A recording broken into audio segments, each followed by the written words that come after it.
We as the people of Los Angeles and the Valley need to be united and call for Cedillo and De Leon's resignation, and they need to step down immediately, because every day that they are in office is another racist attack, is another anti-black attack, another anti-gay, anti-child, anti-adoption, anti-Armenian, and that's their legacy now, that they're serial racists, and it's time for them to go. First, I want to ask everyone, how many people think that there should be resignations following this?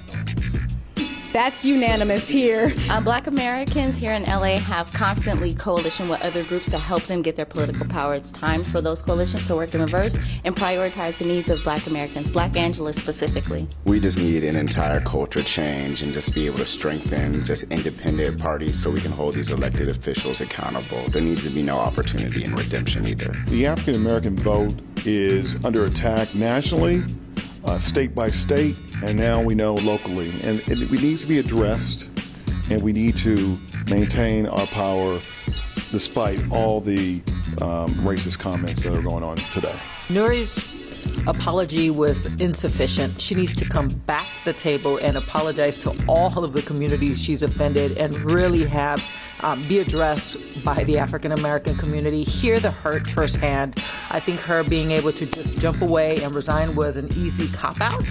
And now the community, Los Angeles, is left trying to deal and grapple with Nuri and her actions. So we need to bring Nuri back to the table and address her directly.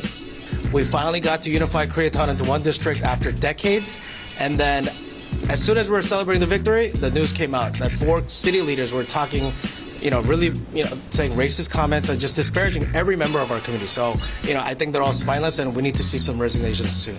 As an Indigenous person myself, there's a need for grieving, and then atonement, making things right for the people that have been harmed, and then a transformation, which I think is the most important thing. I feel hurt about hearing those comments, especially because I'm empowering community in K-Town, in Westlake, LA, and Pico Union, and that's the one where Jill was representing. And I feel the hurt of the community that we trust you. I feel devastated.